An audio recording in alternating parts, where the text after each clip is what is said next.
Good morning. So today I'm going to go through exercises 1 and 2. So exercise 1 on page 121 and 122, and then exercise 2 on page 123.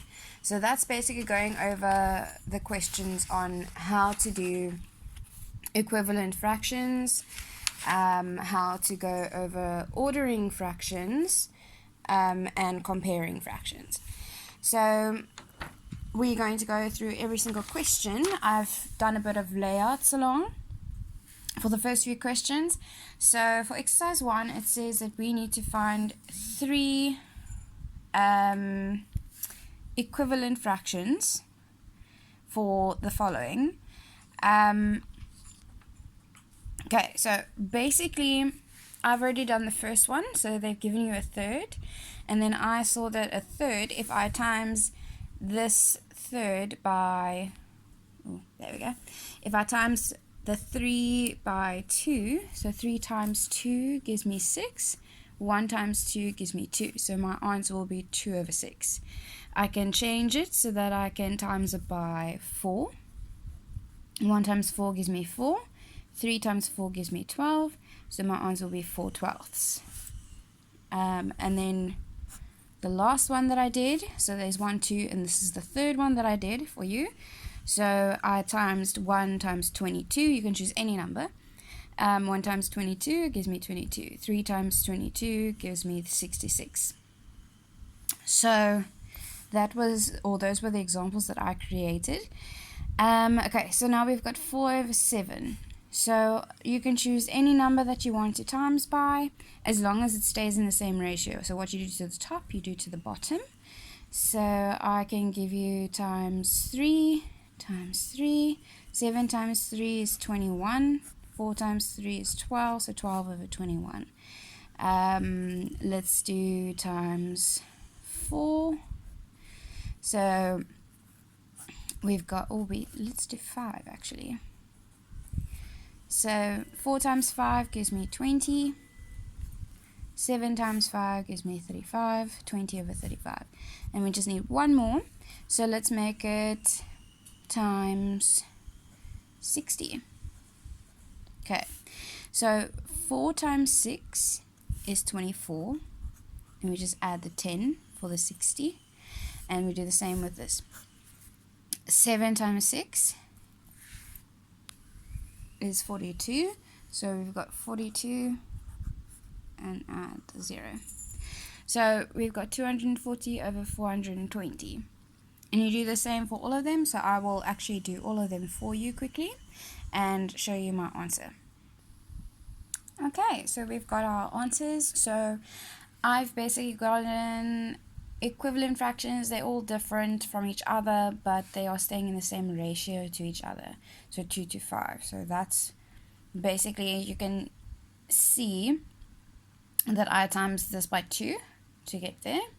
If I choose 8 over 10, you can say that to get to this one I times by 23. Why? Because 23 times 10 gives me 230. So you can quickly see how I've done some of them. Some of them might be a bit difficult, but as long as you keep to the ratio, whatever you do to the top, you do to the bottom. Okay, number 2. So they've given you these questions. You need to find the equivalent or equal value to the fractions. So basically, this is a half, and we need to make sure that the bottom, what do we do from the bottom to get to that denominator there? So we times that by 2 to get 4. So 2 times 2 gives me 4. 1 times 2 gives me 2. From 2 to get to 8, we times by 4. So 2 times 4 gives me 8. 1 times 4 gives me 4. And basically you do this for the rest of the sequence. So let's go to 2 times what gives me 32. And if you don't know the quick way, you can always just go 32 divided by 2, and that will give me 16.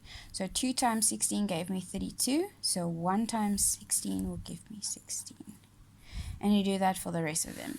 So I'm going to do one more example. We've got 5 over 8. So we can then say from 8 to get to 40. what did we do? So like I said earlier, if you want to, you can even go 40 divided by 8, and then it will also give you your answer. So from 8 to get to 40, we times by 5. So 8 times 5 gave me 40. So that means that the top part must also be times by 5. So 5 times 5 gives me 25. And the same thing over here at the bottom. 8 times 10 gives me 80. So 5 times 10 will give me 50. So you do that for the rest of them. I'll show you the final answer as well. Okay, so I've answered all of them for you. Some of them I've actually added in what I did. So I suggest, or I prefer, if you maybe just put it in a different color, what you actually did to get to that number. So I did 3 times 10 gives me 30, 4 times 10 gives me 40. So that at least you know how did you get to that number. And you can even just do this, so that you understand what you did. Okay, so I just wanted to show you this one quickly. So we've basically been given the denominator all the time. So now in this question, they gave you the numerator. So 3 times what gives me 9? 3 times 3 gives me 9. So what I do to the top, I do to the bottom. 4 times 3 gives me 12. So it's going to be 9 over 12. Okay, moving on to the next section. Alright, so like the previous question, they just want you to complete it. So but it's instead of getting bigger, it's now becoming smaller. So you're kind of you're simplifying the question. So you're taking this fraction and you're making the equivalent smaller, to the smallest it can be usually. Sometimes you can do that, and that means that we are simplifying the fraction. So that means we're taking this and we're making the bigger fraction smaller, so that we can see what it can be if it's in a smaller fraction. Okay, so from 30 to get to 6, we had to divide by 5. So 30 divided by 5 gives me 6, and 25 divided by 5 will give me 5. So my answer will be 5 over 6. Okay, so I'm going to do the rest of it for you, and we can just go through the question quickly. Okay, so as you can see, we've got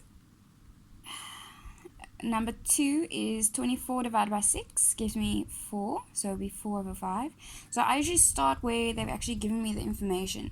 So if you look at number 3.3, it says 75 over 100 equals something over 4. So for that, I basically said, okay, 100 divided by what gives me 4. So what you can do is you can go 100 divided by 4, and that will give you an answer of 25. So 100 divided by 25 will give me 4.